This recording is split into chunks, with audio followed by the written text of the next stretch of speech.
Szeretettel köszöntelek benneteket, én Jászberényi Anita vagyok, ma Várnai Klárival fogok beszélgetni.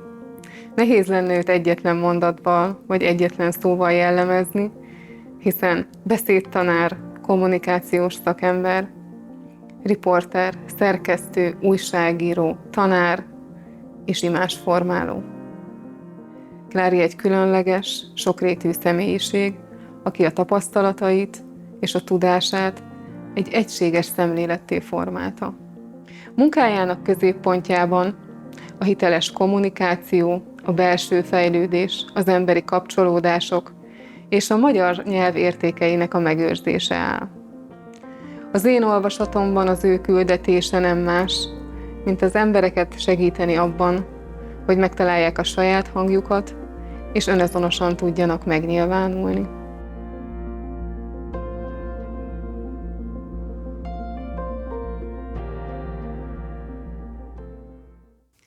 Klári, mesélj nekünk arról, hogy hogyan indult az utad.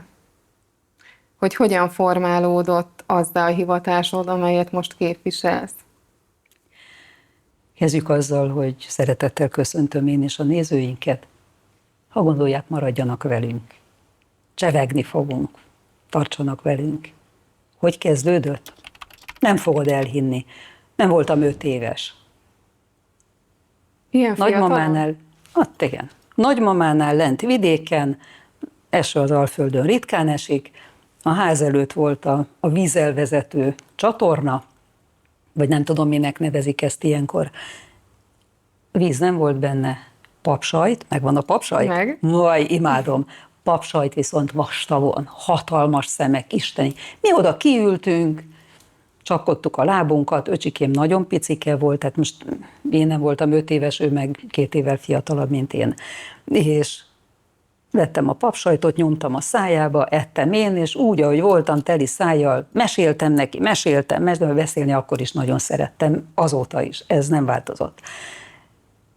És jött egy néni, nagyon összegörnyedve, nagyon lehajtott fejjel, elhaladt mellett, köszöntem neki, nem válaszolt, elhaladt mellettünk, majd hirtelen visszafordult, és megkérdezte, hogy leülhetne oda közénk, mert olyan jó, olyan vidám itt a hangulat. Leültettem egy papsajt az öcsikémnek, egy a néninek, egy nekem, és közben faggattam a nénit, hogy könnyes a szemed, sírsz, mi a baj, fáj valami? Tehát, hogy egy gyerek, 5 éves gyerek a maga módján informálódik. És a néni elkezdett beszélni, hogy nem tudja, hogy minek köszönheti, de folyik belőle a szó, és olyan jó, hogy kimondhatja. Hallgattam egy darabig, meg tömtem a szájába, meg a szájunkba a papsajtot, és egy idő múlva elhallgatott a néni, mire én mondtam neki, hogy most akkor menj haza. Első ilyen, tehát jól emlékszem még rá. Ülj le és beszélgess azzal, vagy azokkal, akik fájdalmat okoztak, aki miatt neked fáj a valamit, mert ugyanis ő mondta magáét, csak én nem fogtam föl belőle egy csomó mindent. Azt viszont, hogy fáj, azt értettem, mert a gyerek már megütötte magát, akkor tudja, mi az, hogy fáj. Mondtam, hogy menjen haza, beszélgessenek, és a végén öleljék meg egymást. És mondtam neki szépen vidáman, hogy ha nekem valami problémám van, valamit nem értek, valamit rosszul csinálok, vagy úgy érzem, és ezt így adtam elő, Barbika, akkor bizony oda megyek a nagymamához, és elmondom neki. És a nagymama mindig meghallgat, és mindig megölel. Akkor ti is csináljátok ezt. Miért nem oldod meg a problémát? Elengedtem a nénit, sok-sok idő telt el, mire egyszer csak visszaérkezett hozzánk, a kezében egy társ eteménnyel, isteni finom kis megyes sütit hozott. Ez volt életem első fizetsége. Életem első olyan helyzete, amiről csak én jóval később tudtam meg, hogy ezzel az apró kis lökettel elindítottam az életét egy egészen más irányba. Nagyon sok évvel később derült ki. No, így indult. Aztán, hogy folytatódott, figyeltem az embereket, szerettem, azzal együtt, hogy imádok beszélni, figyeltem az embereket. Figyeltem, hogy ki mit csinál, ki hogy reagál, különösen arra figyeltem nagyon, hogy miért vesznek össze emberek. Ez mondjuk nem volt véletlen, nem szeretnék a gyerekkoromról különösebben beszélni, de nagyon csúnya gyerekkorom volt. Nagyon fájdalmas, nagyon sok bántással teli, nagyon kegyetlen anyám volt, nagyon nem anyának való. De ma azt kell mondjam, a leghálásabb neki és az apámnak vagyok. Mert amit én ott gyerekként megéltem, amit megtapasztaltam, amit megtudtam, amit utólag földolgoztam, no, azokat tudom továbbadni, abból tudok merítkezni, abból tudtam tovább fejlődni, és azzá válni, amit valójában egy kicsit ma is csinálok. Persze ehhez kellett tovább tanulni, no és akkor jött a nagy közönség. Mi történt? Öcsikémnek szívesen mondtam mesét, szívesen olvastam verset. Ha szomorkás voltam, már nem 5 évesen, hanem 10x évesen, ha szomorkás voltam, akkor verset olvastam. A vers mindig megnyugtatott. Valamiért az úgy mindig elvarázsolt. Belekerültem egy álomvilágba, egy gyerek 11-2 évesen álomvilágba rakja magát, ha valami gondja van. A fájdalmakból, a bántásokból, a megalázásokból elmenekültem mindig ebbe a világba. Ezek rövidek, de jók. Egy kicsikét az ember lelke más világba kerül.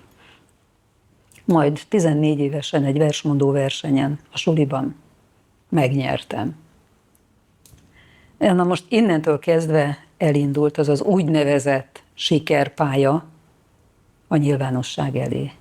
Ugyanis azzal, hogy én ezt itt megnyertem, rögtön kiemeltek az adott település, a járás, meg a megye állandó versmondójává. Mindegy, hogy milyen rendezvény volt, politikai, nem politikai, mindenhová menni kellett, és verset kellett mondani. Közben ott voltam az állandó Kazinczy versenyeken is, minden évben. Csak tudod, jócskán később tudtam meg, hogy amit én ott csináltam, azt saját kútfőből, segítség nélkül. A magyar tanárom ugyan a maga módján próbált segíteni, de ő egy magyar tanár volt, nem egy előadó. Nem tudta igazán elmondani, hogy pláne egy lánynak, egy férfi, nem tudja elmondani, hogy kell fölállni a színpadra, mit kell csinálni, mitől tudsz megnyugodni, hogy tudod úgy kibontani azt a verset például, hogy megfogd a szíveket, hogy ha kell könnyed csaj, ha kell mosolyt, hogy elvarázsolj, hogy ugyanúgy egy álomvilágba pakolj arra a pillanatra mindenkit, aki hallgat téged.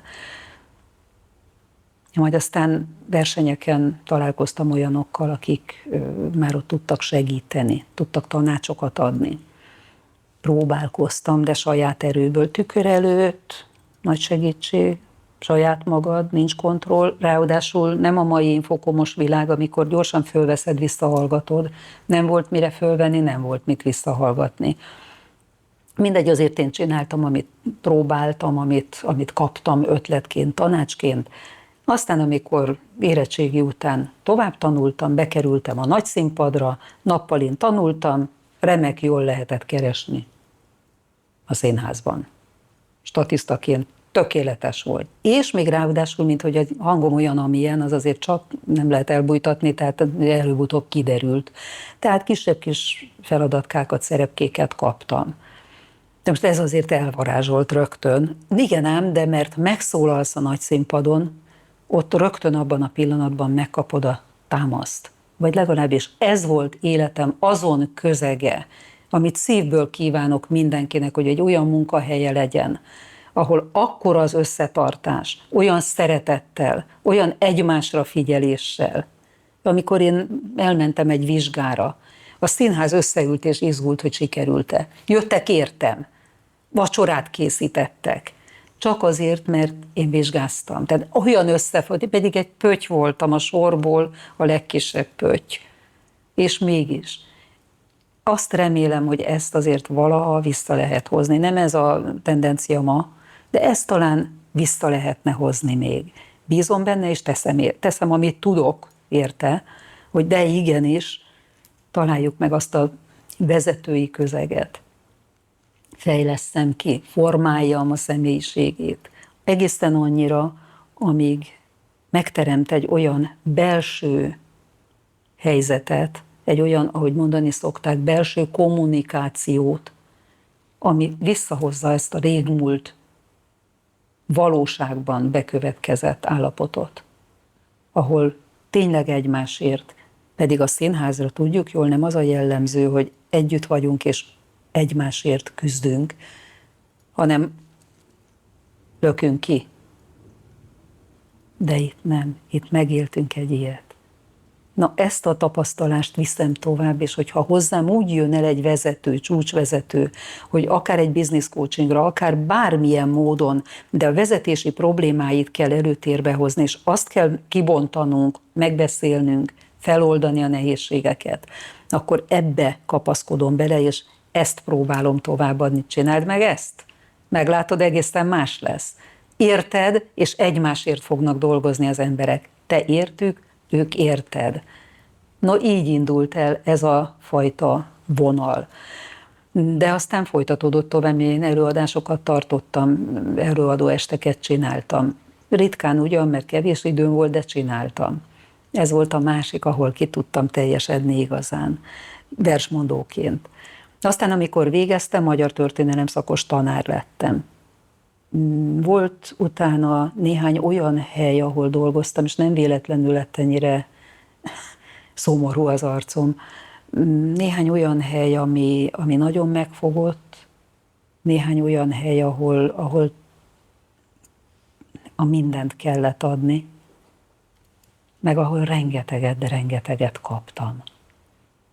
Voltam olyan helyen, dolgoztam olyan helyen, ahol 150 gyereknek kellett 2-3 órás esti játékos előadást összeszedni, összeszervezni, megcsinálni. 150 gyerek hatalmas szám. Erre készülni kellett, erre ki kellett találni dolgokat, ezt meg kellett csinálni, hogy ott akkor meg lehessen oldani. És inspirált, mert láttam, hogy a gyerekek együtt gondolkodnak velem. Mire föltettem a kérdést, már jött a válasz. Mire én mondtam valamit, már valamelyik befejezte. Persze, hogy inspirált, persze, hogy boldogát, tehát persze, hogy öröm volt hallgatni őket, meg látni, amit csinálnak. Másik hely, ami miatt most egy picit szomorúbbá váltam, a másik hely, ott viszont mozgássérült gyerekek között voltam. Épp elmélyű, tehát tisztában van vele, hogy ő milyen állapotban van, de súlyos eseteim voltak, és nagyon nagy létszámú osztályom, 16 gyerekem volt.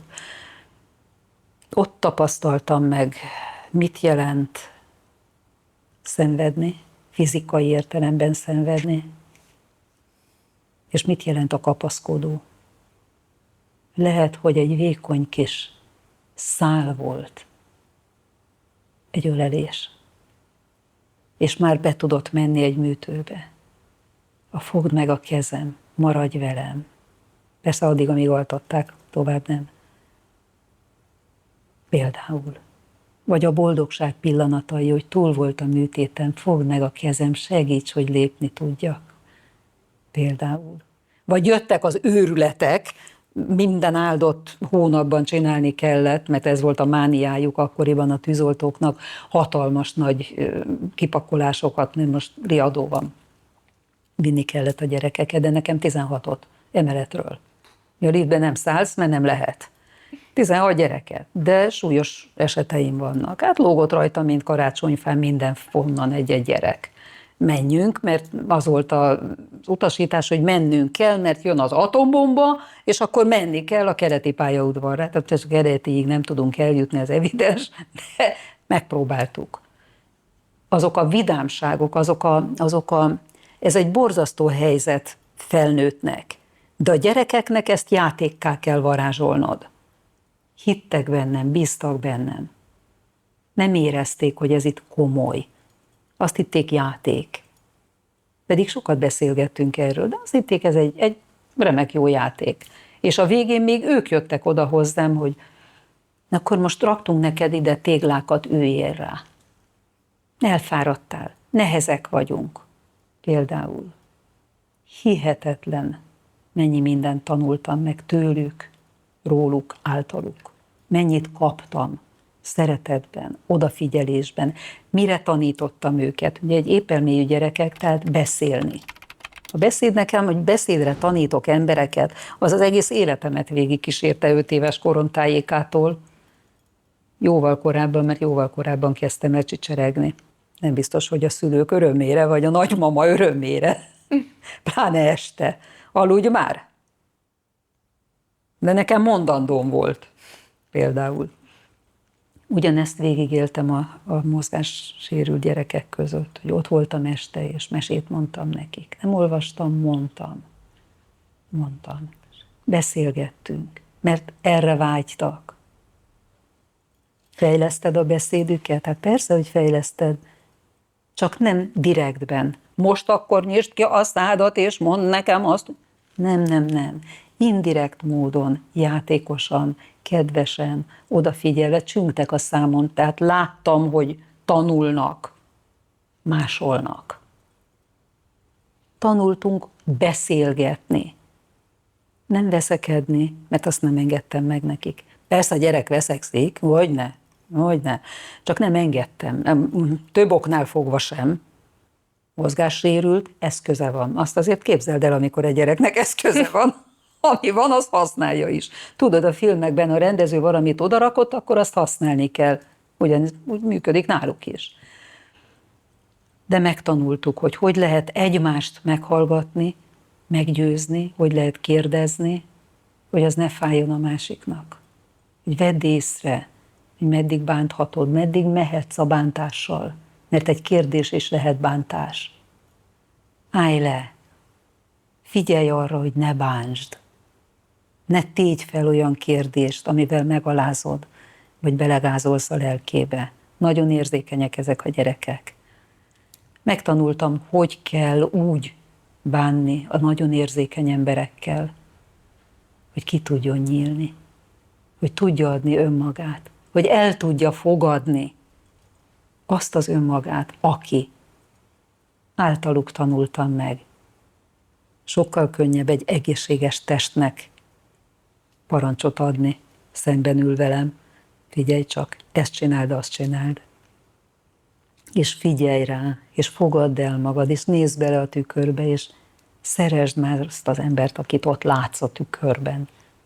Most gondolj bele, hogy ott van egy roncs test, és el tudod hitetni vele, hogy ő úgy épp, úgy egész, ahogyan látja magát.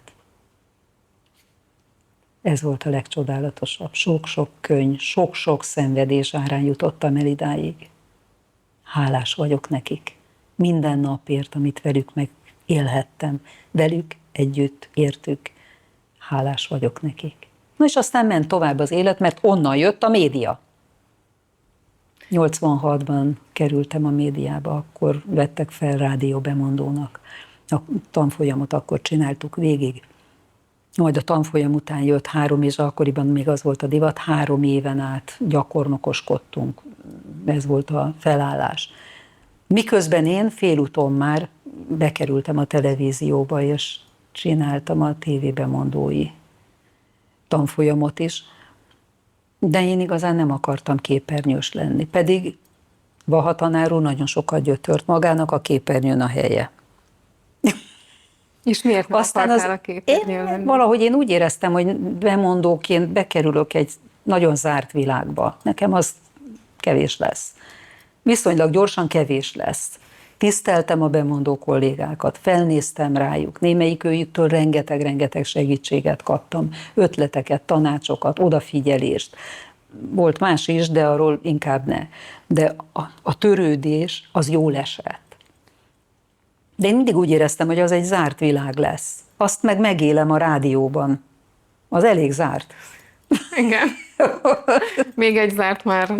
Ez már nem, hanem nyíljunk ki. Én igazán műsorvezető voltam. Tehát az én csicserikém az ott találta meg önmagát. Most nem arról van szó, hogy egy műsorvezetőnek csipogni kell folyamatosan, de én ott éltem meg önmagamat igazán. Leginkább politikai műsorokat csináltam különböző helyen szerte az országban. A közszolgálati televízióban nagyon-nagyon kevés híradós munkát csináltam, tényleg nagyon keveset. Nagyon zavart, nagyon nem az én világom volt, úgyhogy én azt föl is adtam. Viszont a műsorvezetések azok helyre pakoltak. Egy olyan döbbenetes szituáció műsorvezetőként, miután azt tanítom, hogy ne tedd keresztbe a lábad, és minden lánynak ezt mondom el, minden fiúnak ezt mondom el, aki szemben ül velem, ehhez képest én rákényszerültem, miért? Mert összeraktak úgy asztalt, hogy nem fértek el a lábaim, csak így keresztbe rakva. Miközben végig ott volt bennem, hogy de nem rakjuk keresztbe a lábunkat, ezt tanítom. De a felvétel egy életre megmaradt. Nem nálam, de valahol biztos, hogy megvan. Na, ezeken a helyeken, ahol ott például egy politikai műsort csináltam végig. Jobbra-balra a politikusok, én köztük, mint villámhárító, ők meg ott marták egymást. Én meg néha mondtam, hogy csi, nem így van ez? Nem. Akkor csináljuk úgy, hogy ennyi perce. Lejárt a perce, nincs több. Nem mondta el, amit akart, pehje van. Végig csináltuk így. Volt olyan helyzet, amit 91-ben lent Siófokon a pincéből, ott volt egy stúdió, közvetítettünk 10 órás élő adást. Csináltam, szerkesztettem, vezettem, de mindegyikünknek, nekem egy napom volt, mindenkinek volt egy napja, és munka után mentem le, Bartók Rádión bezártam 2 óra 3 perckor az adást, elköszöntem a hallgatóktól, elmentem, összeszedtem a kajámat, cuccomat, beültem az autóba, és az éjszakában lementem Siófokra. És reggel 7:30-kor már ültem a mikrofon mögött, mikrofonpróba, behangoltunk, megittam a kávét, megettem a reggelit, mehetünk. Most 8 órától 10 órán keresztül. Persze megállások voltak, mert azért enni valamikor kell, meg hát szükségleteket el kell látni, meg néha azért nem árt összeszedni az embernek az agyát, de pörgetni kell mindenféle műsort. Ez a Balaton körüli, valójában nagyjából olyan Fehérvár és a Balaton környéke, Földvár és ez a térség. Nagyjából ennyit fogott be. Hivatalosan. De kaptam megkeresést, telefonos megkeresést, pilótától Svájc fölött. Persze áttétesen, mert onnan egyenesben nem telefonálhatott, de kaptam ilyet is. Erdélyből kaptam hívást. Akkoriban még tudod, ez a falhoz ragasztottuk, telefon volt. Tehát nem volt az olyan nagyon rossz, majd ott én kineveltem, fölhoztam és kineveltem egy bemondó kislányt. Kis csicserike oda került szemben velem, csak beszélni nem tudott, tegyen meg a szívét ott a legelején, csak izgult, és ennek következtében egy szó nem jött ki belőle, amikor mondtam, hogy beszélj. Nem. Ő ezt nem. Ő ezt nem tudja. Innen jutottunk el arra a szintre, hogy amikor ezt az adót fölhozták Pestre, és lett belőle, nem akarok reklámot csinálni, egy kereskedelmi rádió, nagy nevű, országos hírű kereskedelmi rádió, évtizedekig volt ő a bemondójuk, a hírszerkesztőjük, bemondójuk. És aztán közben csináltam más egyebet is, mert bekerültem egy olyan televízióba, ahol éjjel dolgoztunk 6 óra élő adás. Megint csak egy nap az enyém volt a 7 napból éjszakában. A legkülönbözőbb témákat jártuk körbe, de ezek mind beszélgetős, tehát folyamatosan ott vagy a színen, folyamatosan 6 órán át adásban vagy, úgyhogy befejezem a Petőfén a kis adásomat, elköszönök, átadom a kollégának a terepet, és utána már én rohanok is, és ülök be a képernyőre. Még annyi idő volt, hogy benéztem a tükörbe, hogy keresztben állnak-e a szemeim kellőképpen az éjszakához, mert ha igen, akkor mehetünk. Ha nem, akkor tegyünk már ide-oda valami pamacsot. Ennyi idő volt. Ezt csináltuk. Akkor őrületes tempót diktáltál. Ez egy nagyon-nagyon kemény, ez egy nagyon kemény időszak volt, ami pörgés, ez gyerekkel nem lehet.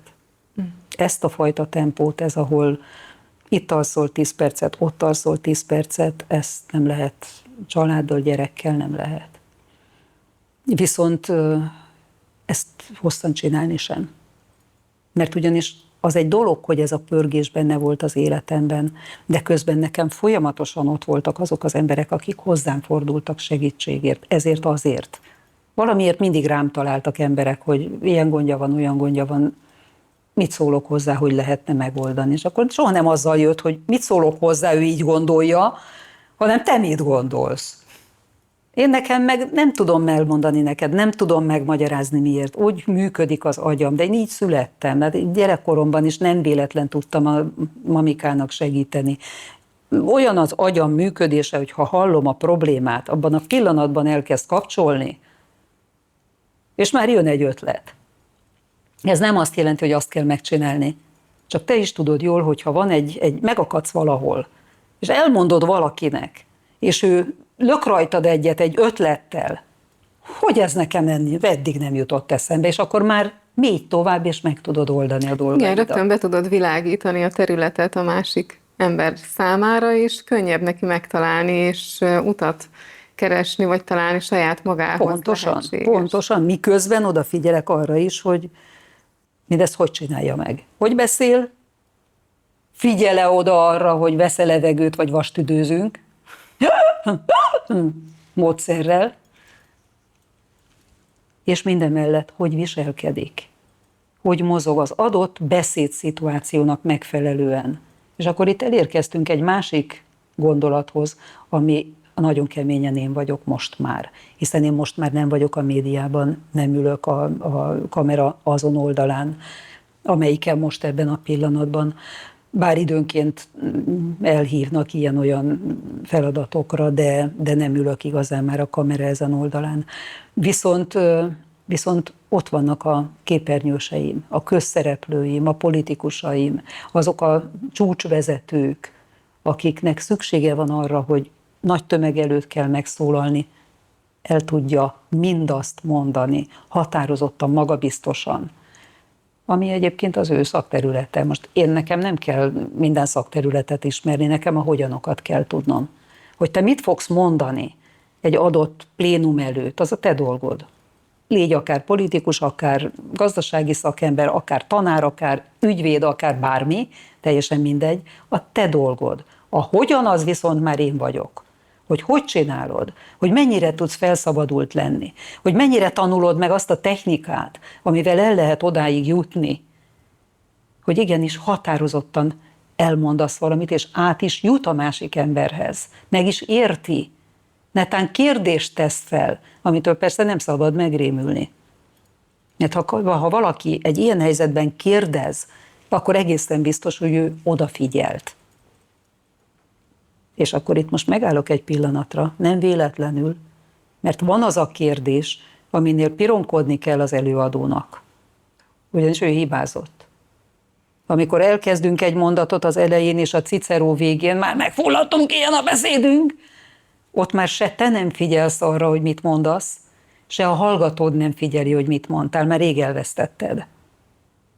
Na, ilyenkor jönnek azok a kérdések, amik arra vonatkoznak, amit elmondtál előtte néhány mondatban. De őt nem tudtad követni, helyesebben ő téged nem tudott követni. Miért nem? Mert te mondtad a magadét, ő meg leakadt. Mit hibáztál? Kihagytad a szünetet.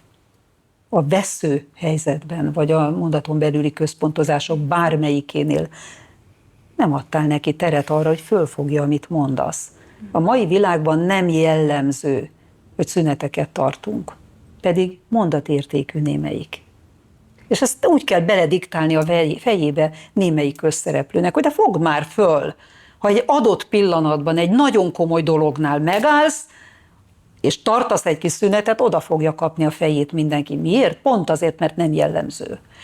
Bent a mondat közepében, központozásoknál állj meg, de csak egy villanással, nem kell drámai, Shakespeare-i szünet lenni, vagy nem lenni. Nem kellenek ilyenek. Egy villanásra, ami neked jó, mert tudsz levegőt venni. Jó, mert végig tudod gondolni, mivel folytasd. Nekem hallgatónak meg azért jó, mert megadtad az esélyt arra, hogy amit addig mondtál, megértsem, és együtt tudja gondolkodni veled. Na, ilyen a jó előadó.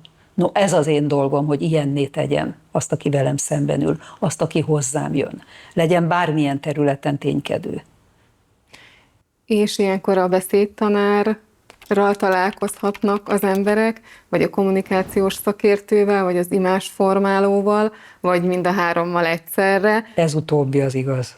A mind a hárommal, vagy a mindennel egyszerre. Ugyanis van az a furcsa helyzet, volt már, aki megkérdezte tőlem, honnan tudod te az első pillanatban, hogy én nekem milyen problémáim vannak. Konkrétan persze azt nem tudom, hogy mi a baj, vagy hogy mi az ő konkrét baja, problémája. De hogy baj van, azt az első bemutatkozásnál le lehet venni. Hogy fog kezet veled? Hogy áll oda eléd? Megáll-e? Elfordul, odafordul? Mekkora távolságot tart? A szemedbe néze? Megszólal? Érted-e, amit mond? Vagy becsukja a száját, és mondja, hogy nincs Jakab vagyok, és senki nem érti, hogy milyen Jakab. Én csak kitalálom, hogy ő a Gipsz Jakab.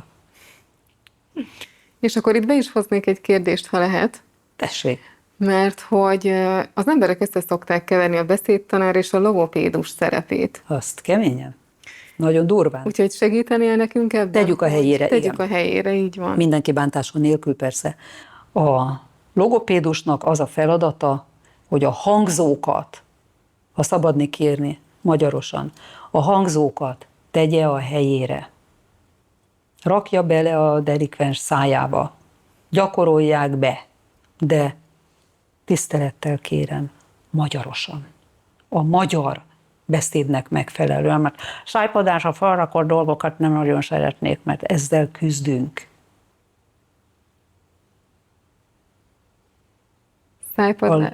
A legjobb logopédus volt a tanárom, aki egyben beszédtanár is volt.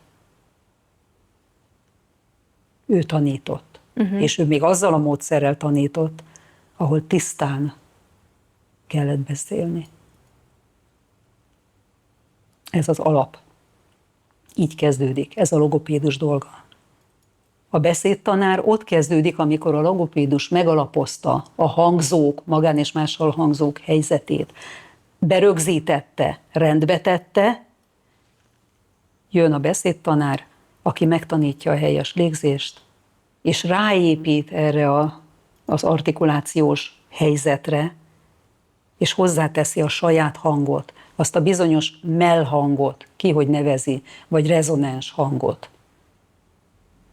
Ugyanis, hogyha ez nincs, mert szorul a torkodba bele a nyelved, vagy föl a szájpadlásodra, akkor jön az ilyen típusú beszéd, vagy az ilyen típusú, mindegy, hogy melyik, de látod, lilul a fejem már, mire végigmondom.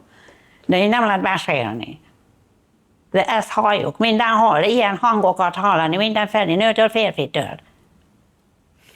És akkor ezeket a nehézségeket, vagy elcsúszásokat, ezeket nekem kell megcsinálni. Ezt neked kell javítani. Most egy beszédtanárnak tudni kell helyére tenni, ha igazán beszédtanár, tudni kell a helyére tenni a hangzókat is. Ez egy evidencia. Csak milyen jó lenne a helyzetem, ha lenne mellettem egy remek jó logopédus, aki megtanítja a beszédet ilyen szinten, tehát előfordul az is, artikulációban. hogy valaki úgy megy hozzád, hogy még az alapokat is neked kell megtanítani. Az alapoktól kell elkezdeni. Igen. Most a beszédtanár innentől kezdve megy tovább, megvan a légzés, megvan a hang, akkor menjünk bele a hangsúlyozásba, menjünk bele a beszéddinamikába, nézzük meg, milyen szavakat használsz, spontaneitás híve vagyok, és nem a betanult szöveg híve. Nézzük meg, hogy milyen szavakat használsz, mi illik hozzád leginkább, milyen mondatokat, hogy állítasz össze, beszéljük meg, hogy ne legyenek cicerós hosszú mondatok, mert szegény Cicerót mennyit emlegetem, mert nem fogja tudni követni senki. Nem tudja követni. A mai infokomos világban erre esély nincs. Elkapcsol, elmegy, már nincs ott az agya, már molyol, már nyomkodja a telefonját. Tehát akkor mondhatjuk azt is, hogy nem egy alapbeszédtanári struktúrát követsz, hanem mindenkit egyénileg kell megtanítani, beszélni, és nem fog működni mindenkinél ugyanaz a... Induljunk ki a személyiségből. Induljunk ki abból, amit hozott. És azt tegyük úgy helyre, hogy teljesen az embert ne borítsuk ki, nem Várnai Klári klónok mennek ki tőlem. Ez az alap. A személyiségére formálunk. De befejezem a beszédtanári munkát még, mert az ott folytatódik, hogy megvan a mondat, milyen szöveget szerkesztettél, és ezt a szöveget hogy adod elő. Ülve állva, hogy adod elő, akár közönség előtt, akár egy pódiumon, akár egy színpadon, akár kint nyílt színen, attól függ, hogy éppen milyen delikvens van nálam. Tehát ezt nézzük ilyenkor meg. A helyzetnek, a beszéd szituációnak megfelelő mozgást-viselkedést, itt most én nem az egyebekről beszélek, ezt a szituációt kell megfogni. Nézzük meg, hogy állsz föl, egy prezentációt hogy csinálsz meg, hogy állsz oda prezentőrként a fal mellé. A popsikádat mutatod a nézőknek, meg a hátadat, és mutogatsz hátra esetleg, de szembefordulsz velük, csak mutogatsz hátra, hogy ott van fönt valami a falon, vagy oda tudsz nézni, oda tudod irányítani a figyelmüket. Hogy állsz meg? Meg lehet így is állni, meg lehet elegánsan is állni. Lehet egy férfinek zsebbe tenni a kezét, csak én ilyenkor nagyon durván szoktam megkérdezni, mit csinál a zsebben. Ezt most itt azért annyira nem fejteném ki, de rá szoktam kérdezni, mert csúnya a látvány. Ne tegyük zsebre a kezünket, férfiként ne tegyük zsebre a kezünket, hanem tanuljunk meg bánni a kezünkkel, azért van. És akkor itt jön képbe az imázsformálás? Itt már innentől kezdve megyünk abba is bele, igen. És ez mit jelent számodra, hogyan kapcsolódik a kommunikációhoz, az egyénhez? Azt hiszem a létező legegyszerűbb, hiszen már végigvittem egy vonalat, hiszen már fölállítottam őt a színpadra, a prezentőrt a fal mellé állítottam, akár egy tanárt a pódiumára, mindegy, hogy éppen milyen szakma. A lényeg az, hogy legyen képes megmozdulni, viselkedni. Igen ám, de a szakmájának feleljen meg. Nem csak viselkedésben, hanem küllemben is. Mert egy tanár például indirekt módon a küllemével, és a gyerek végignézi, de kíméletlenül, és azonnal berakja egy skatujába, a küllemével is nevel, formál. Nincsenek bemondók. Középiskolában szoktam néhány helyre, hívnak időnként, szoktam tartani kommunikációs órákat. Most kommunikációs órákon kérdezték már meg diákok tőlem, középiskolás diákok, hogy miért nincs bemondó a televízióban. Mert szükség lenne rá.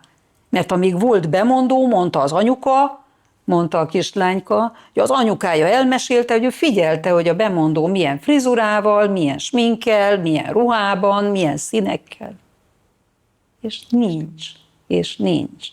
Mire egy fiatalember megszólalt, hogy de nekünk is ilyen problémánk van. Ott nincs smink, meg frizura, de még az is kell, de milyen ruhát vegyek fel, és milyen alkalomra. Mert azt ott láttam. Ma miért nem láthatom? Vannak műsorvezetők, de ez egy egészen más. Az egy egészen más. A műsorvezető annak megfelelően öltözködik, úgy mozog, úgy viselkedik, amilyen területen van, amilyen feladatot lát el. De a bemondók hiányoznak nekik.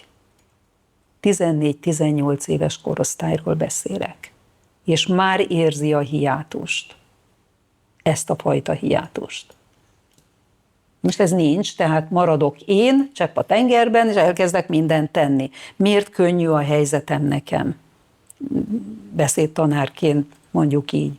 Miért könnyű a helyzetem? Azonoknál fogva könnyű. Egyrészt adott az agyam olyan, amilyen, probléma megoldó, állandóan okkereső, és folyamatosan abba az irányba terelgetek mindenkit, hogy tessék szíves folyton megkeresni a megoldásokat, de oly módon, hogy hallgassd meg a másik felet is. A másik fél a vitapartnered, nem az ellenséged, az ellenfeled. Tiszteld meg azzal, hogy elmondod te egy adott anomáliát, miként látsz. Szerinted annak az anomáliának mi a bóbánat az oka? És te szerinted hogy lehetne belőle kicsámborogni? Meg lehet-e oldani valahogy? Szerinted. De ez a te elméleted, hallgass meg az övét is. Nem elfordulunk, hogy én elmondtam, és akkor ez már csak úgy a jó, ahogyan én elképzeltem, hanem hallgassd meg a másikat. Engedd, hogy ő érvekkel mondja el neked, hogy ő hogy képzelte. Gondold végig az ő érveit. Te is érvelj, ha nem értesz egyet vele. Innentől kezdve alakulhat ki, lehet, hogy konszenzusos, de valami olyan megoldás, ami jó mind a két félnek, és lehet, hogy tökéletes megoldás születik. Ezt különös tekintettel a politikusaimnak, a fiatal politikusaimnak szoktam mondani. Az ifjú politikusaim úgy kerülhetnek hozzám, és úgy maradhatnak velem, hogyha felvállalják azt az új politikai kultúrát, amit képviselek. Az ellenfelem, a másik ideológiát képviselő, nem az ellenségem, az ellenfelem. Semmivel nem tudom meggyőzni, csak érvekkel. Nem érzelmi, objektív érvekkel. Nem bántással, nem megalázással, nem letaposom, lenyomommal, mert ez nem megoldás. A fiataljaimat küldöm a Majdan választói közé. Beszélgess, beszélj velük. Tudd meg, hogy mi a bajuk, mi a problémájuk. Mondjam tovább. Egy vállalat vezetőjének ugyanez a problémája, ugyanez a megoldás is. Menj az embereidhez, beszélj velük, ötletek tömegét kapod. Lehet, hogy te megakadtál valahol, édes egyetlenem, miért nem beszélsz velük? Ott vannak a kreatív ötletek. És ha te megtiszteled őket azzal, hogy meghallgatod, ugyan, uram, bocsánat, esetleg még meg is valósítod egyik-másik ötletet, és megköszönöd, emberszámba veszed őket, akkor a beosztottaid tisztelni szeretni fognak téged, és mindent megtesznek érted. Image-formálás? Az imidzsét, az ő imázsát fogom kialakítani. Így van? Igen. Mi által? Hogy egy olyan belső kommunikációt, beszéltem erről a legelején a beszélgetésünknek, egy olyan belső kommunikációt alakítatok ki vele, ahol őszintén tudnak egymással beszélgetni. Mindegy, hogy politikus, mindegy, hogy egy ügyvéd, mindegy, hogy egy bíró vagy egy ügyész, mindegy, hogy egy tanár is vegye emberszámba a diákot. Az egyik iskolában egy összevont kommunikációs órán, ez 2 óra volt, 2 valóságos óra, 2x60 perc. Ott volt a teljes tehát elsőtől 4. középiskolás korosztály együtt egy nagy teremben. És a kommunikációs szakos tanárnő kérdezte meg tőlem, hogy hát itt van az iskola krémje is. Hogy tudtad elérni, hogy csendben maradjanak? Figyeltem rájuk. Nem azért, hogy milyen csíntevés, hanem figyeltem a reakcióját, és arra építettem, ahogyan reagált. Ezt hívjuk metakommunikációnak. És akkor itt egy pillanatra én megállnék, ha megengeded. Tegyük a helyére, mi is az a kommunikáció, mert itt azért nagy hézagok vannak, meg nagy mellélövések. A kommunikáció egy hatalmas nagy torta, és most egyszerűsítjük. Jó. A kommunikációs torta egy icipici darabkája az artikuláció, a szavakkal mondott, a verbalitás, és a hatalmas nagy a tortából a szavak nélküli a nonverbalitás. No, hol csúszik el minden a mai világban? Miért van ekkora vita, veszekedés, verekedés emberek között? Mert nem köszön össze a verbális és a nonverbális. Mert nem hallgatjuk meg egymást. Mert félreértjük. Ezt mondtad, de nem. Hogy mit mondtál szavakkal, és mit üzentél úgy Susanne, hogy ilyen szép magyarul fogalmazzam meg, az egy másik kategória.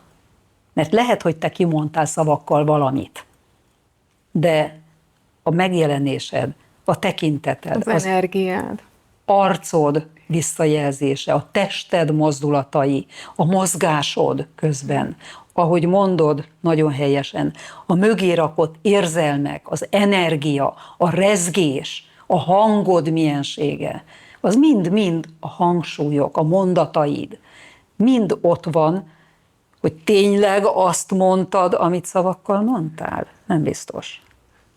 Szoktam azt a játékot játszani, hogy velem szemben ülő, figyelj csak, szeretlek. Szerinted elég hiteles volt? És akkor erre szokott jönni a kacagás, mit nem mondasz te is, hogy igen, hát nem. Vagy a másik, az ott olyan szép, tetszik. Szerinted hiteles? Ez nekem hitelesebb, igen. Ugyanazt jelezte a testem, amit mondtam? Igen. Mert előbbinél nem. Nem annyira. Vannak kétségeim. Na így lehet eljátszani ezzel a helyzettel. De hogy miért nagyon könnyű az én helyzetem? Félbe maradt ez a mondatunk. Azért kérlek szépen, mert minden benne van, ami benne lehet az életemben. Tanár vagyok, magyar szakos. A mindenem a magyar nyelv. A mindenem. Ennél gyönyörűbb, ennél zeneibb, ennél gyógyítóbb nyelv nincs a földön. Őrizzük meg a zeneiségét. Ne így beszéljünk ával, mert így nem biztos, hogy ez magyaros, és nem is biztos, hogy gyógyító. Már pedig vannak ilyen, nem tudom, jót nevetsz rajta, de menj ki az emberek közé. És hallani fogod. Nem ismerős? De ismerős. Van de dolgom ilyen akkor? szemmel még soha nem néztem rá. Tessék és most, szíves. hogy elém tárod, így egészen máshogy Tessék tekintek szíves rá erre. megpróbálni. Hidd el, egyikőjük sem bántható ezért. Nem azért csinálja, hogy idegesítsen bárkit, hanem egyszerűen egymástól az emberek másoljuk egymást. Egymástól az emberek felveszik. Ha nekem nagyon szimpatikus vagy, és sok időt töltünk együtt, munkában például, akkor egy idő múlva óhatatlanul átveszek vagy a metakommunikációdból néhány dolgot, vagy a beszédedből, tehát a verbalitásodból néhány dolgot. Nem biztos, hogy mindent, de néhány dolgot. Hogyha erre amúgy is megvan a készséged, a képességed, akkor ezt a másolást könnyedén fogod megoldani. Tehát hallod, látod, lemásolod. Mert így működik a tudatalattunk. Ha most én magyar tanár vagyok, ragaszkodom a magyar nyelv szépségéhez. Azt gondolom, valahol talán nem nevetséges a mai világban, és talán nem is túlzom el, ha szinte misszióként vállaltam fel, hogy igen, a szép, az igazi, az egészséges, a gyönyörű, a zenei, a gyógyító magyar nyelvünket. Vigyük tovább, vigyem tovább, tanítsam meg. És ha jól tudom, van egy kezdeményezésed is. Igen, ami pont erre épül. Mozgalom a magyar nyelvért? Mozgalom legyen a magyar nyelvért, igen. Nevezzük így. Legyen mozgalom Vagy van a már magyar valami nyelvért. kiforrott neve ennek? De azt hiszem, hogy tökéletes név lesz, mert azt gondolom, hogy amit csinálok, az valóban egyfajta misszió, tehát egyfajta mozgalom. Nem megyek a nagy plénum elé, és nem tudom, én csinálok nagy, nem tudom, végigjárom az országot, hanem a hozzám kerülőkön keresztül. Ugyanis ha odaülsz szembe velem, megtanulsz helyesen, szépen beszélni, mozogni, viselkedni és minden, az már a plusz, de beszélni, ezt az Isten adta csodaszép nyelvet, ha ez az anyanyelved, akkor belülről, lélekből jön. Ha nem jön lélekből, akkor ez nem az anyanyelved. Mert a tanult nyelv nem jön lélekből. A tanult nyelv tudatból jön. Nem lélekből. Nincs mögötte az az érzelem. Miért? Mert folyamatosan tudatossá kell tenni. Mert folyamatosan kontroll alatt kell tartani. Ha az anyanyelveden beszélsz, folyamatosan kontroll alatt tartod a nyelvedet, a beszédedet, a szavakat, a mondataidat, a mondatfűzéseidet, nem. De egy idegen nyelven megszólalsz, akkor igen. keresed a megfelelő szót. Magyarul is keresgéljük a megfelelő szót, de az majd így beugrik. Ha megszólalsz egy idegen nyelven, ott már azért, pláne, hogyha olyan helyzetben vagy, ahol figyelnek rád sokan, ott már azért nagyon kínosan érzed magad, ha nem ugrik be a megfelelő szó. Mert spontánnak kellene lennie. De ahhoz ott kell lenned abban az anyanyelvi közegben, hogy minél természetesebbé váljon neked. De csak természetes lesz. De soha nem az anyanyelved. Beszélheted akármilyen magas szinten. Nagyon izgalmas most, amit mondtál, mert így soha nem tekintettem még a magyar nyelvre és az idegen nyelvekre. A mozgalom pusztán ezért mozgalom, hogyha oda kerül hozzám bárki, átadom neki, amennyire lehet a lelkemből, mindazt, amit meg tud tanulni a nyelvünkből. Nem véletlenül nagyon-nagyon nehézkes a technikázás, a beszéd technika, tehát meg lehet tanulni. A légzés technika, tehát meg lehet tanulni. A hangod már nem technika. Hogy a természetes, zengő hangot szólaljon meg, és ne egy feszített hang, az nem technika. Az odafigyelést, az tanulást, az gyakorlást igényel. De hosszú folyamat. Nagyon nehezen érzel rá, nincs tankönyvi megoldása. De le lehetne írni, mindent le lehet írni. De tankönyvből nem tudod megtanulni. Mondhatjuk azt is, hogy ez egy belső önismereti út tulajdonképpen? Igen. Pontosan, nagyon jól fogalmazod, igen. Ugyanis elindulsz egy beszédtanárhoz, Klári, tedd rendbe a beszédemet. Álljunk neki, dolgozzunk. A légzéssel kezdjük. Nem befelé kell figyelned? De. Magadra befelé. Mert másképp nem tudod megoldani. Most, ha te beszélni akarsz, akkor kinyitod résre a szájadat, veszed a levegőt úgy, hogy a tüdőt alulról föltöltöd. Ez milyen remekül hangzik, és milyen nehéz megcsinálni. Közben figyelj arra, hogy a rekesz ne feszüljön meg. Ez is remekül hangzik, milyen nehéz megcsinálni. Igen, mert rögtön jön fel a kis gombócatorokba. Igen, de mitől jön a gombócatorkodba? Attól jön, hogy úgy veszed, hogy a tüdő felső felét megtöltöd, az alsó részébe is jut valamennyi levegő, persze, de a rekesz befeszült. És akkor ott küszködsz rendesen, mert a méreganyag meggyűlik oda bele a tüdőbe szépen. Próbálj levegőt venni erre a feszültségre. Jön a fuldoklás. De itt már hangod nem lesz, nem tud lenni, mert feszülsz. Próbáld ki. Mondd el nekem folyamatosan, Ádám bátyám, Ádám bátyám, Ádám, nem is kell. Ádám bátyám, Ádám bátyám. Oké, és nem orron át veszem a levegőt beszéd közben, hanem szájon át, mert ha orron át veszem, akkor az ilyen szipogós lesz. Hú, Azért, olyan könnyű. mert itt mindig nedves a nyálkahártya. Résre nyitod a szájadat, és veszed a levegőt. Ha nagyobb, ilyen lesz a levegő. Igen, Na, hallottál az- már ilyet is biztos. igen. Ha szűkre veszed, mert nagyon zárt szájjal beszélsz, akkor ilyen lesz a beszéd. Akkor részben orr, részben szájon át veszed, tehát ez egy nagyon csuklásszerű légvétel lesz. Ráadásul előbb veszem a levegőt, aztán kezdek beszélni. Tehát előbb kinyitom a szájamat, aztán levegő, és utána beszéd. Ha ezt nem tanulod meg, na így fog indulni a beszéd. Tényleg. Én meg megkérdezem, hogy mit tettél. Ha ilyes vagyok, mit tettél? Mi ez a cupák? Igen. Hányszor hallani ilyet? Kezd el figyelni az embereket. Te rengeteget tanulsz általa. Figyeld meg, hogy ki, mit, hogyan csinál. Eszméletlen sokat lehet tanulni. Persze úgy figyeld az embereket, tisztelettel jegyzem meg, hogy ne vágjon orba, ha egy mód van rá, mit nézegeted őt. Tehát ne hozz zavarba, ez a... Csak úgy, belenézek a semmibe, és akkor igen. Na, ilyen kacér tekintettel. Csinos fiúnál már lehet, megengedem. Csak a mellette ülő ne vágjon szájon. De komolyra fordítva. Tehát befejezem neked. Könnyű a helyzetem, magyar tanár vagyok, imádom a nyelvünket.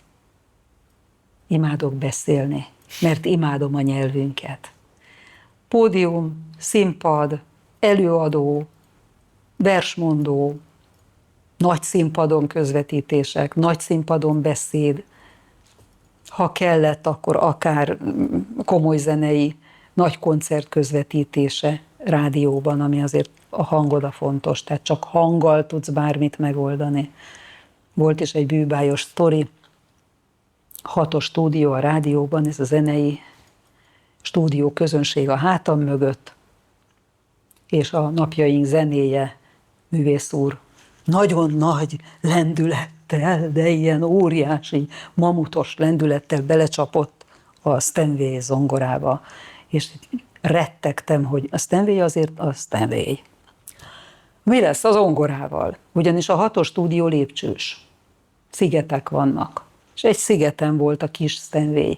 És én láttam, hogy nagy mozdulatokat végez, és a zongora mozdul. És egyszer csak hatalmas csattanásra lelépett.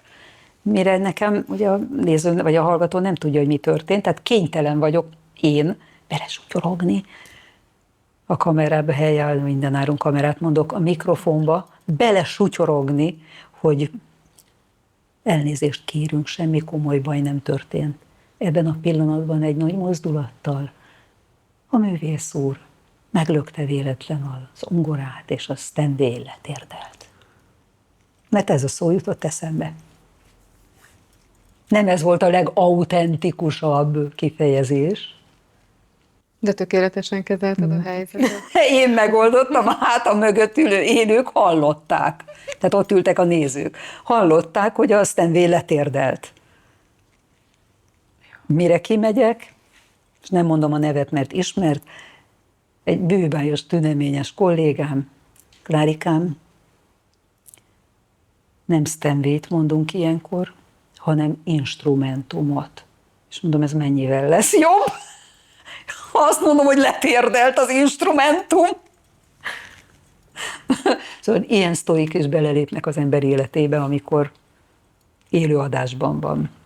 De ott az élőzés a hátam mögött, az élő, hosszú, 10 órás rádiós műsor szerkesztése és vezetése is, az élő 6 órás televíziós műsor szerkesztése, vezetése szintén élőben.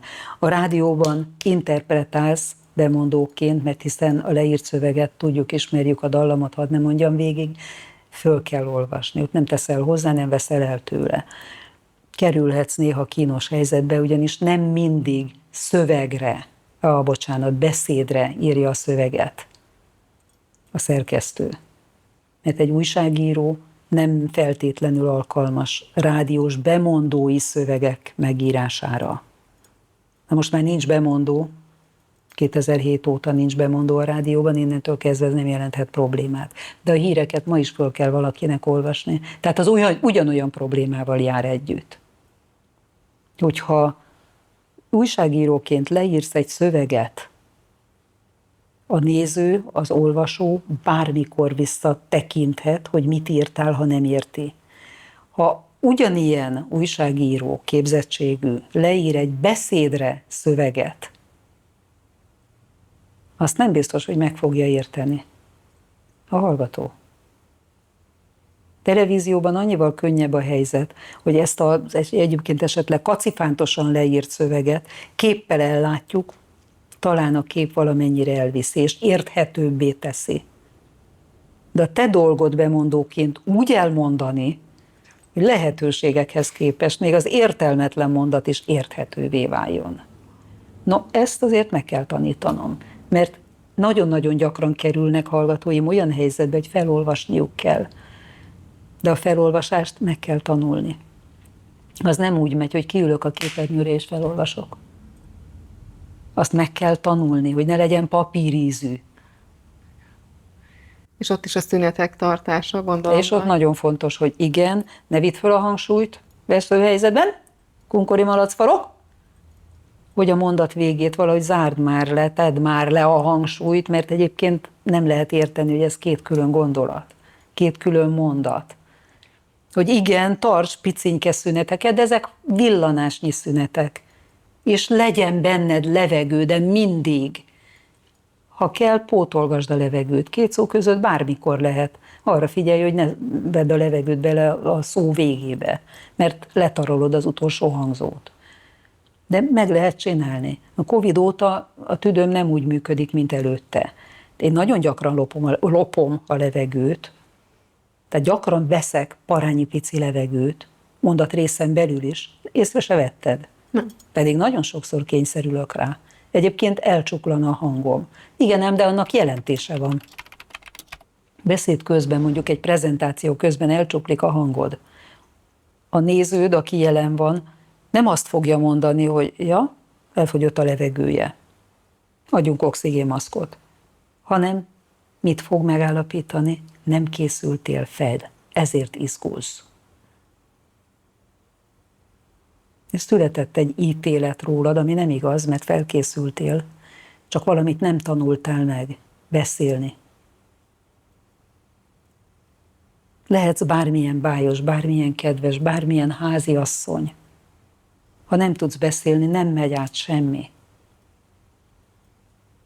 Az összes létező szerepkört végig kellett csinálnom, tehát tapasztalatból tudom elmondani és átadni azt, amit átadok bármelyik hallgatónak. Ezért vagyok magabiztosabb, ezért érzem jól magam a bőrömben, mert nem olyat mondok, amit hát nem tudom, hogy ez milyen lehet, mert én nem próbáltam, hanem de, kipróbáltam, nem egynél én magam is estem bele nehéz helyzetekbe, voltak szituációk, így aztán a hallgatóim, amikor kérdeznek engem, akkor nem jövök zavarba ettől. Akkor találunk megoldást, megpróbáljuk megoldani minden létező helyzetben. Kapok én ilyen kérdéseket például, hogy ebben a pillanatban, egyik hallgatóm, ebben a pillanatban fogyókúrázom, de hízom. Érdekes, hogy jön ez hozzám? Nem jó a fogyókúrád, nem jó a módszer, de mi a kérdésed? Nem tudok fölöltözni. És látom, hogy fölvett magára az egyébként gombóc kis testére, bűbájos kis pofikájával keresztben csíkos ruhácskát. Igen terebélyessé vált általa. Legalább hosszában lett volna csíkos, akkor az egy kicsit nyújtotta volna. Például, hogy mi a kérdés? Nem tud fölöltözni. Mit tudok mondani ilyenkor? Mit tegyen? Válasszol már olyan színeket, amik segítenek. Valahogy próbálja már meg olyan anyagokból, amik nem vastagok, nem túl vékonyak. Valahogy próbálja már meg megtalálni azt a színvilágot, ami az ő személyiségéhez jó, meg amiben jól érzi magát. Mert hiába mondom én, hogy vedd föl a kis rózsaszín, nem tudom milyen rokolyát, ha ő egyébként abban a kis bobikának érzi magát, kis Barbie babának, és nem tud mozdulni sem. Hiába mondom, hogy vegyen föl a lábára egy magasabb sarkú cipőt, mert ebben legfeljebb ilyen lesz. Egy estélyben mondjuk, volt egy ilyen helyzet is. Nem tud magas sarkúban menni. De meg kell tanulni. Nem 12 centin kell toporogni, egy kicsit legyen magasabb. Tudod, van az a tröttös sarok. Igen, az igen, a 3,5 centi, ha jól emlékszem. Bőven elegendő ahhoz, hogy egy pici eleganciát adjon. Frizura. Hát azért valahogy mossuk már meg legalább, mert ugye ilyet nagyon nehéz kimondani egy hallgatónak, hogy néha nem ártana mosni hajat. De azért általában, akik hozzám eljutnak, ott már ilyen probléma nincs. De hogy milyen frizurát vegyen, vagy alkalmazzon éppen, amikor, mit tudom én, nagy estélyt kell fölvennie, mert olyan helyre kell menjen. Meg hogy viselkedjen ott, mit csináljon. Leginkább semmit, ha egy mód van rá, mert abból csak baj lesz, ha valamit is tesz. Hová tegye a kezét? Mit csináljon a kezével? Vegyél a kezedbe egy poharat, ha olyan helyen vagy. Vagy legyen a kezedben egy legyező. Jól jön az azért néha, meg lehet fogni, jókat lehet játszani vele.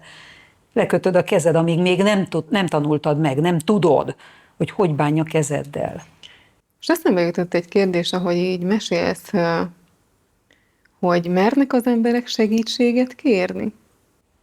Akik hozzám eljutnak, már igen, de csepp a tengerben. Ragadja meg itt ezt az alkalmat, engedd meg nekem hadd mondjam el ezen nyilvánosság előtt, emberek, higgyetek már magatokban egy kicsit jobban. Bízzatok már abban, hogy meg tudjátok változtatni azt, ami nem jó. Mindent meg lehet változtatni, és lehet javítani mindenen, ha hiszel magadban, ha notabene eljutunk odáig, tiszteled, szereted magad, és elfogadod magad olyannak, amilyen vagy. Ne mondd már, hogy nem láttál olyan dunduska nőt, aki bűbájos volt az ő kis kerekségével. Ne mondd, hogy nem láttál olyan nőt, aki vékonyka cérna, és bűbájos volt, mert hitt magában, mert elfogadta magát. Ehhez már csak egy dolgot kell hozzátenni, tanuljon meg beszélni. Tanuljon meg viselkedni az adott beszédszituációnak megfelelően, meg egyébként is, még protokollból is. Borzasztóan hiányolom, hogy nincs protokollképzés. Nagyon kellene protokoll, etikett, nagyon-nagyon szükséges lenne. Egy társadalomban az alap íratlan törvényeket pont ezek a hiátusok, mert ez most sajnos nagyon hiátus, pont ezek oldották meg. Az a hihetetlen szerencsém, hogy én még a nagymamáimtól megtanultam néhány dolgot, illetve olyan tanítónéném volt, aki a protokollra, az etiketre borzasztóan ráment, hogy mennyit szenvedtünk miatt, azt hadd nem mondjam el, mert ott még azért a nádpálca igencsak táncolt rajtunk, de megtanultunk dolgokat. Hasznát tudom venni, és tudok segíteni általa. Látod, nincs az életedben olyan, csak vizsgáld egy kicsit egy napodat, nincs olyan az életedben, ami ne tanítana, ne segítene át nehézségeken, akár. De akár még az örömök is adhatnak kellemetlenséget. Jött hallgató hozzám úgy, hogy nem szeret, bezárt szájjal így beszélt, nem szeret nevetni. Nem beszélni se életem. De ez a nagyobbik probléma. Az, hogy nem szeretsz nevetni, azt meg nem értem miért, mert egyébként vigyorog a szemed. Tehát amikor látod valakin, hogy egy alapjaiban a személyisége szerint egy jókedvű, szeret jókat enni, és nem látszik rajta. Milyen mázlia van? Nem látszik rajta. Imád enni. És ugyanakkor látom, hogy vigyorog folyton, hogy jókedvű, hogy mindenben megtalálja a humort. Nem jó egy ilyen emberrel együtt lenni? Nem, mert ilyen beszéddel nem lehet együtt létezni. Szerinted mennyire illet hozzá? Semmi. Na majd kiderült, azért nem szeret nevetni, mert ha ő nevet, akkor úgy fölcsúszik a felső ajka, hogy már az ínye is látszódik. Na, tanuljuk meg. Hát ezt nem lehet megtanulni. Ez az az asztal, tudod, ahol ilyen nincs, hogy nem tudod. Azért vagyunk itt, hogy tudd, hogy megcsináld, hogy begyakoroljunk valamit, ami neked jó, ami neked könnyű. Nem olyat, ami nekem könnyű, mert nekem nem biztos, hogy az a könnyű.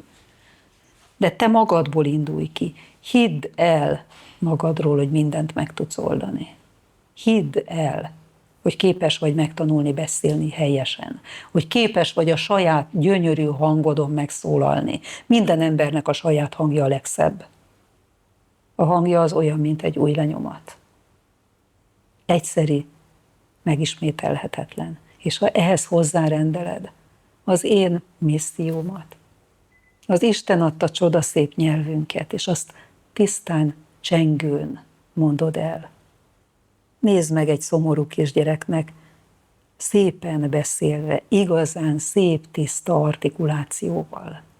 Elmondasz egy mesét, elfelejti, hogy de gyönyörű volt a mozdulatod, elfelejti, hogy ő előtte még szomorkás volt. Csillogó, hatalmas szemekkel néz bele a világba boldogan. Na ennyi a feladatom, ez mind. És hogy kifordul hozzám? Gyakorlatilag mindegy. Piciben az ország társadalma ott van nálam. Kortól nemtől függetlenül. Piciben ott van nálam mindenféle foglalkozás. Ezt halálkomolyan mondom. A professzor úrtól kezdve, az ilyen doktor, amolyan doktoron át, a közgazdász, akár a jogász, az ügyvéd. nem tud megszólalni. Az ügyész, a bíró, a tanár, aki tanít, és kinyílt a gyönyörűségem, kinyílt, és olyan sikere van, de halmozza a sikert azóta, amióta végre van hangja, és tud beszélni, és figyelnek rá a gyerekek. És egyébként remek tanár, tehát az a vérbeli, az igazi, szívvel, lélekkel tanár. Imádják a gyerekek. Amióta értik. Amíg nem értették, addig nyüzsi volt egész órán. És ő meg zokogott folyton. Most zokogva mondta el nekem, hogy nem tud tanítani. Nem igaz. Nem tud beszélni. Például. Most már annyi mindent tudunk rólad, és annyi tanítást kaptunk tőled, de így zárásként azért még megkérdezném, hogy milyen útravalót adnál, küldenél a hallgatóinknak? Ha már a mozgalomnál tartunk, akkor induljon el a maga útján ez a mozgalom. Pöttyönként, egyenként, apró léptekkel. Minden nálam tanuló hallgató, ha elsajátította, ha vállalta az időt, erőt, energiát a saját képzésére, az önfejlesztésére, ő már ezt viheti tovább. Ő már adhatja a csemetéinek tovább, a kollégáinak, a barátainak, a családtagoknak. Ki tud teljesedni egy mozgalom így is. Higgyen magában, és ez a legfontosabb. Ha tudsz hinni magadban, ha el tudod fogadni magad, hidd el nekem, hogy magabiztosan, könnyedén fogsz tudni bármit elmondani, bárhol, bármilyen helyzetben. Hozzárendeled az artikulációdat, hozzárendelesz egyébként egy beszédképzést, nevezzük már így. Ez csak egy képzés. Rajtad áll. Én szoktam mondani, hogy én csak a pont vagyok a mondat végén, aki lök rajtatok egyet. De rajtad áll, hogy mivé formálod, hogy tényleg átalakítod-e a beszédedet, hogy tényleg önmagadat tudod-e adni általa, és hitelessé válsz-e, vagy hiteltelenné. Mert egy olyan így elmondom beszéd, szerinted mennyire lesz hiteles? Így.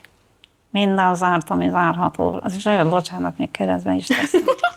Minden zárt, ami zárható. Szerinted mennyire lesz hiteles? Egyáltalán nem. Mennyire lesz befogadható? Nem jut el.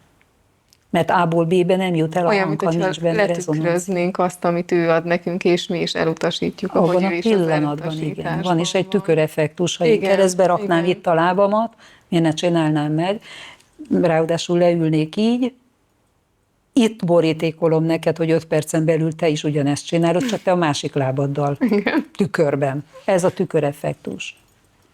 Így van. Ezt szoktam is alkalmazni bizonyos helyzetekben, tanítás közben. Észlelésként. Jöjjön rá. Ő jöjjön rá. Nagy felismerések szoktak lenni. Azt gondolom, hogy talán így végezetül a legeslegfontosabb, hogyha te saját magadat tudod adni, akkor onnantól kezdve minden teljesen hitelessé válik. Ha te magabiztossá tudsz válni, a beszéded, a légzésed, a hangsúlyaid és mi egyéb által, amiket végig taglaltunk itt most, elérsz egy beszéd magabiztosságot, ami belemegy a személyiségedbe is, és ki tudsz nyílni általa, akkor már boldoggá vált az életed. De ha a tiéd boldog, akkor a környezetedé is. Mert ha te nyugodt vagy, magabiztos, határozott, jól érzed magad a bőrödben, aki jól érzi magát a bőrében, szeret mosolyogni. A mosoly meg mosolyt csal. Próbáld ki. És meglátod, menj az utcán végig, nézd rá egy helyes kiskutyára, nézd rá a gazdija, mosolyogva. Hidd el nekem, hogy a gazdi visszamosolyog. Szereztél neki egy jó napot. Meg se szólaltál. Látod, mert a kommunikáció ennyit jelent. És még szólalj is meg. és kívánj neki szép napot. Ez, amit adhatsz, mert akkor adtál a nyelvünkből, adtál egy hatalmas nagy gyógyírt a másik embernek. Na tedd ezt, vidd tovább. A mozgalom így tud kiteljesedni. No, én így képzeltem el. Mondd, hogy jó-e. Tökéletes. Köszönöm, hogy végighallgattál. Nagyon szépen köszönöm, Klári, ezt a beszélgetést. Csodálatos, fantasztikus volt. Köszönöm.